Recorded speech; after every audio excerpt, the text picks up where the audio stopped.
नमस्कार, मैं हूं निधि स्मृति झा और आप देख रहे हैं द ऑट्रिक।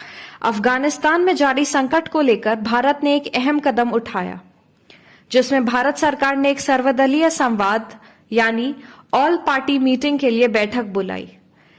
इसमें सभी राजनीतिक पार्टियों के फ्लोर लीडर्स के साथ अफगानिस्तान की ताजा स्थिति पर चर्चा की गई और रेस्क्यू ऑपरेशन पर महत्वपूर्ण जानकारियां दी गई।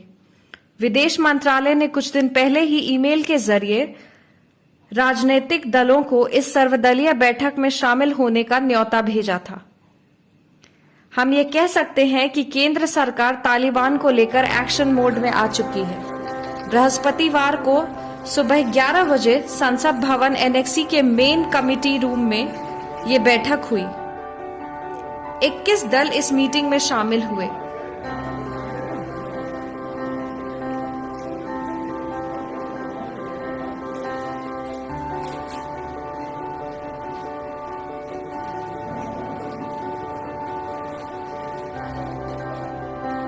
इस बैठक में विदेश मंत्री एस जयशंकर ने सभी पार्टियों को अफगानिस्तान के ताजा हालात की जानकारी दी। ये बैठक इसलिए भी महत्वपूर्ण है क्योंकि इसके माध्यम से तालिबान को लेकर भारत की रणनीति के अगले कदम की रूपरेखा भी तय होनी शुरू हो सकती है।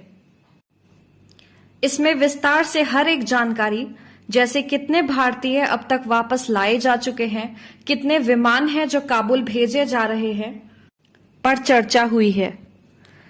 जैसा कि हम सब जानते हैं कि सरकार द्वारा देश वापसी अभियान चलाया जा रहा है, जिसमें भारतीयों के साथ साथ कुछ नेपाली नागरिकों को भी रेस्क्यू करवाकर वापस लाया गया है।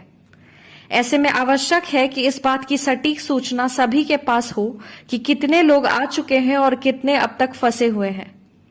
इस तरह की सारी डिटेल्स सरकार द्वारा विपक्षी नेताओं के साथ साझा की जा रही है। अफगानिस्तान पर तालिबान के कब्जे के बाद से भारत की ओर से बड़े स्तर पर जो महत्वपूर्ण मिशन चलाया जा रहा है, उसे मिशन ऑपरेशन देवी शक्ति का नाम दिया गया है।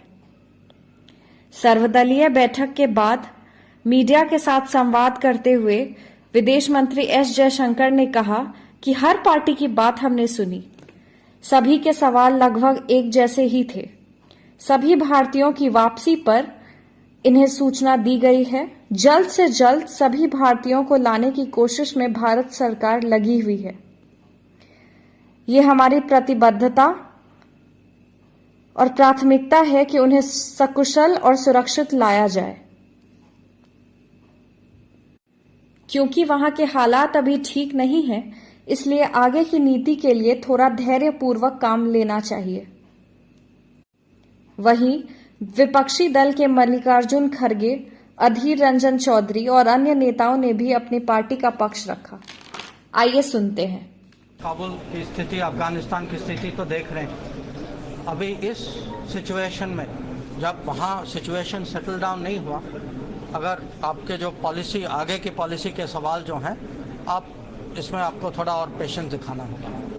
ये तो देश का मामला है और लोगों के हित में, देश के हित में हम एकजुट होकर काम करना है।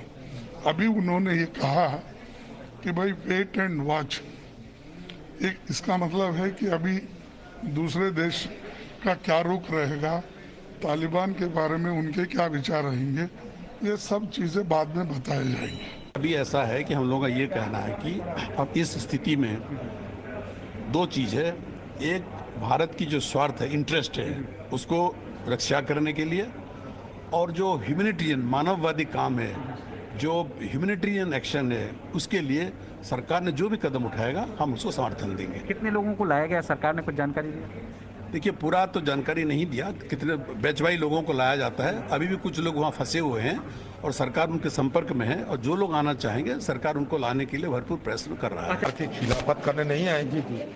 देश की सुरक्षा हमारे सबसे बड़ा मुद्दा है और ये देश की सुरक्षित रखने के लिए, और हमारे अफगानिस्तान में जो हमारे हिंदुस्तान के लोग अभी भी है, इन सबको वापस ही लाने के लिए, और अगले दिन अफगानिस्तान के साथ हम लोगों का कैसे संपर्क बनेंगे, ये सारा मुद्दा उठाए थे। उन्होंने कोशिश तो किया सारा जवाब देने के लिए, क्योंकि मैं कहता हूँ हमारे लिए देश की सुरक्षा ये सुप्रीम है, ये सर्वोच्च है।